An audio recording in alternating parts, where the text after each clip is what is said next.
కథ పేరు భయానక బొమ్మ మరియు చిన్న పాప. చిన్ని 7 సంవత్సరాల అమాయకమైన చిన్నారి కొత్త బొమ్మలను ప్రేమిస్తుంది. భయానక బొమ్మ. తల్లి సరోజ, తండ్రి రాజు, అమ్మమ్మ సుజాత. చిన్ని పుట్టినరోజు. సంతోషమైన వాతావరణం. కుటుంబ సభ్యులు కేక్ కోస్తుంది. తల్లి: హ్యాపీ బర్త్డే చిన్ని, ఇది నీ కోసం కొత్త బొమ్మ. చిన్ని ఆనందంగా: వావ్, ఇది చాలా అందంగా ఉంది. చిన్ని బొమ్మను గట్టిగా కౌగిలించుకుంటుంది.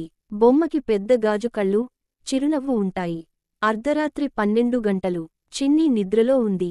చందమామ కాంతి కిటికీ నుంచి వెలుతురిస్తుంది. అనుకోకుండా బొమ్మ కదులుతుంది. దాని కళ్ళు తక్కువ వెలుగుతాయి. చిన్ని కాస్త కదిలి కళ్ళు తెరుస్తుంది కాని తిరిగి నిద్రపోతుంది. ఉదయం. చిన్ని నిద్రలేచి చూసేసరికి బొమ్మ మంచంపై కాకుండా టేబుల్పై కూర్చుంది. చిన్ని ఆశ్చర్యంగా: రాత్రి నేను దీన్ని మంచంపై పెట్టాను. ఇది ఇక్కడికి ఎలా వచ్చింది? తల్లి గదిలోకి వచ్చి నవ్వుతుంది.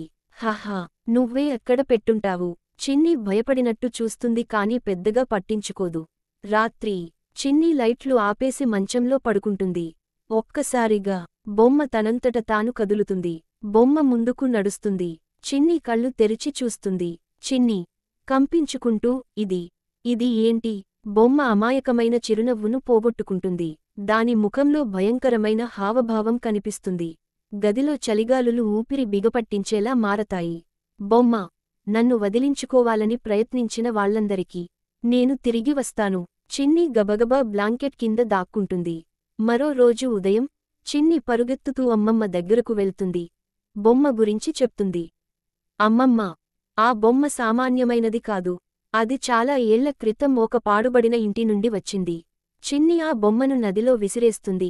ఊపిరి పీలుస్తుంది. ఇది చివరికి పోయింది. రాత్రి. చిన్ని మంచంలో పడుకుని ఉంటుంది.